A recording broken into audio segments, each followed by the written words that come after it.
প্রতিদিনের চিন্তা ও প্রার্থনা। 6ই সেপ্টেম্বর, দিনের প্রধান চিন্তা। যখন আমরা সামান্য স্বার্থ চিন্তায়ও লিপ্ত না হই, তখনই আমরা সকল কাজ উত্তমভাবে করিতে পারি, মুখস্থ করা যায়। আহা, এ মোর এক প্রশান্ত দিব্যক্ষণ, মিলনের পরিপূর্ণতার অপূর্ব সময়, আগত আমার পূর্ণ আনন্দ মুহূর্ত।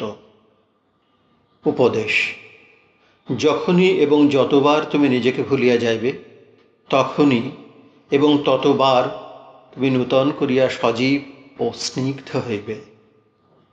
এই অনুভূতি আমাদের কখনো উন্নত জ্ঞানের সাহায্যে, কখনো বা ইষ্টনিষ্ঠার মধ্য দিয়ে আসে। আচ্ছা, মানুষ যদি স্বার্থ ত্যাগ করে, তখন তাহার কি উপায় হইবে? তাহার কি কিছুই বাকি থাকিবে না? প্রকৃত স্বার্থ ত্যাগের মূল্য কি? যেভাবেই আমরা ত্যাগ করি না কেন, তাহার মূল্য আছে। আত্মত্যাগের পিছনে আমাদের অভিপ্রায় কি, তাহা জানা দরকার। তুমি যদি স্বার্থান্ধ হইয়া নিজেকে গণ্ডিবদ্ধ করিয়া রাখো, তবে তোমার জীবনে সকলই বিকৃত আকার ধারণ করিবে এবং তুমি তোমার সমতা হারাইবে।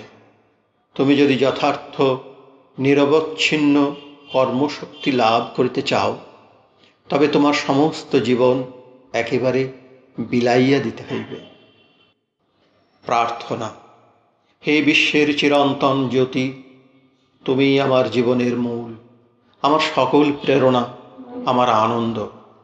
আমার এই দৃষ্টি যেন চিরকাল তোমার প্রতি স্থির হইয়া থাকে, কখনো যেন নিজের দিকে ফিরিয়া না তাকায়।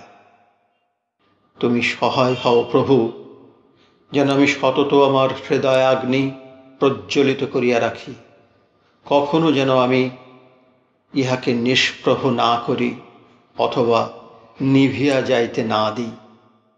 আমি যেন আমার সমগ্র হৃদয় তোমারই সেবায় উৎসর্গ করিতে পারি এবং চিরকাল যেন আমি তোমারই মধ্যে আমার শক্তি খুঁজিয়া পাই।